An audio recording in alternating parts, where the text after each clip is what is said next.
નમસ્કાર મિત્રો, તમામ રત્ન કલાકારોને માહિતી આપવા માંગુ છું કે શિક્ષણ સહાય યોજના જે બહાર પાડવામાં આવી છે 13,500 ની, તો તેમાં તમામ રત્ન કલાકારો જે ધોળા કરે છે કે ડાયમંડ એસોસિએશનમાં જાય તો તે એમ કે છે સ્કૂલવાળા પાસે જાઉં, સ્કૂલવાળા પાસે જાય તો સ્કૂલવાળા ડાયમંડ એસોસિએશનમાં મોકલે છે. તો આ ધક્કામાંથી હવે મુક્તિ મળી ગઈ છે, કારણ કે આપણે કલેક્ટર સાહેબને રજૂઆત કરી હતી. તો કલેક્ટર સાહેબે તેની અંદરથી બહુ સરળ રસ્તો કરી આપ્યો છે અને તેનું પરિપત્ર પણ જાહેર કરવામાં આવ્યું છે. તો હવે રત્ન કલાકારોએ દોડા કરવાની જરૂર નથી.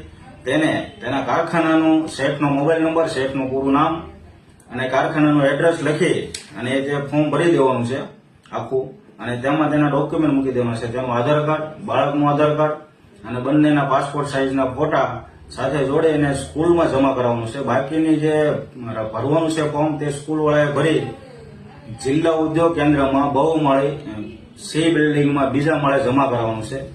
ત્યારે જે આમાં ભલામણ પત્ર ડાયમંડ એસોસિએશનનું જે લેવાનું છે તે જિલ્લા ઉદ્યોગ કેન્દ્રવાળા ડાયમંડ એસોસિએશન પાસેથી ભલામણ પત્ર મેળવી લેશે. તો હવે કોઈ રત્ન કલાકારોએ દોડા કરવાની જરૂર નથી. આ ફોર્મ ભરી અને સ્કૂલમાં જ જમા કરાવવાનું રહેશે. તો આ વિડીયોને તમામ રત્ન કલાકાર સુધી પહોંચાડો એવી મારી નમ્ર વિનંતી છે.